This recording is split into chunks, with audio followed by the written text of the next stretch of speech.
El restaurant Nou Forn es va plenar de populars per seguir minut a minut l'escrutini de vots. Tots ells estaven pendents del televisor i comentaven els resultats. Una vegada realitzat el 100% de l'escrutini, els resultats indicaven que el PP de Lleida havia incrementat en 3 regidors la seva representació a la paeria respecte a les passades eleccions municipals del 2007, passant així de 3 a 6 regidors. Conegudes aquestes dades, va esclatar l'eufòria. El millor resultat de la història del Partit Popular de Lleida! Hem doblat el número de regidors perquè tenim el millor partit i hem tingut la millor candidata, que és la Imma. Sí, regidors, estem molt contents. És el millor resultat que mai ha tingut el Partit Popular de Lleida. Nosaltres sempre hem dit que teníem 4 regidors consolidats i que anàvem per lluitar pel 5è.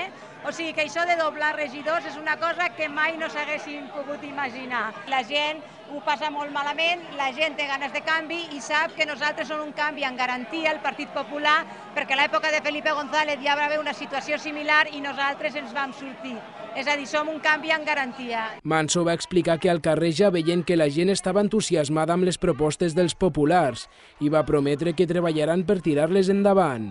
La candidata del PP a la paeria va assegurar que han fet una campanya molt propera a la gent i que això ha estat una de les claus de la seva victòria, ja que, segons va explicar, han posat al programa el que els ciutadans demanaven i el que creien que era millor per Lleida. Tant Manso com la presidenta del PP a Lleida, Dolors López, van apuntar també que l'èxit dels populars a Lleida està motivat per la necessitat que la societat té de canvi, ja que, segons van assegurar, Lleida és l'inici del canvi al govern espanyol.